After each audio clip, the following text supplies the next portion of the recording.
Good afternoon, everyone. This is Christy with Van Ahn & Company. Today is Tuesday, September 20th. I'm going to go over the markets with you for the day. Higher trade into these grain markets, specifically the beans, closing 17.5 cents higher, trading 20 cents higher at one point.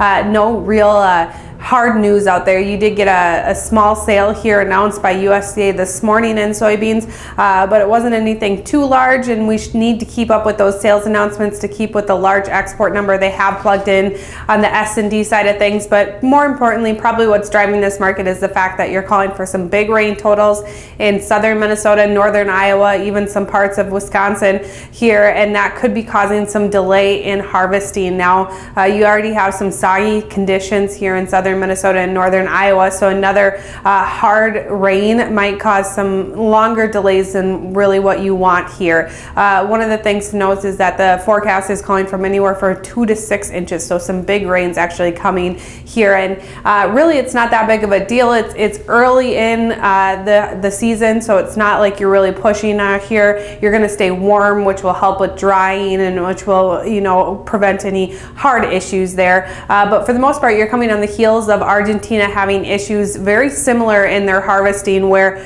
they continued to get rain over and over and over again and had to leave beans in the field, and it caused some sprouting, some spoilage. There were some issues there into their beans, and that's really what was able to take this market off earlier into the year. So obviously we're early on. You need to keep this rain coming to really cause issues of that magnitude, but really people are just being a little cautious here, and you're able to peg some different a couple days of rallies into this bean market, and it kind of pulled everything else with it. Corn up 3 to 4 cents, and then the wheat market anywhere from steady to up 2 to 3 cents as well.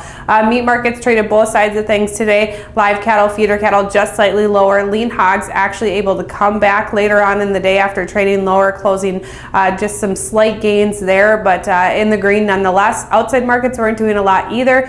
Also traded both sides because you're very skittish around this market, seeing if you're going to get any news out of Federal Reserve on a funds on an interest rate increase, as people are expecting with the economic news that we've seen. We might be seeing something sooner rather than later, and we're waiting for that announcement to see. So you've had big moves in the Dow, you've had big moves in the T-bonds, and really all together trading both sides. Moving forward, what we're watching is going to be rain totals from this storm. So that's a 5-day total that they're looking at for 2 to 6 inches into southern Minnesota and northern Iowa, and then the 6 to 10 and 8 to 14 day forecast also looks above average precip, so we'll be watching to see if that sticks around and gives this market any more life. I do have to close with a disclaimer: trading futures and options involves risk of loss, may not be suitable for all producers. Have a great day.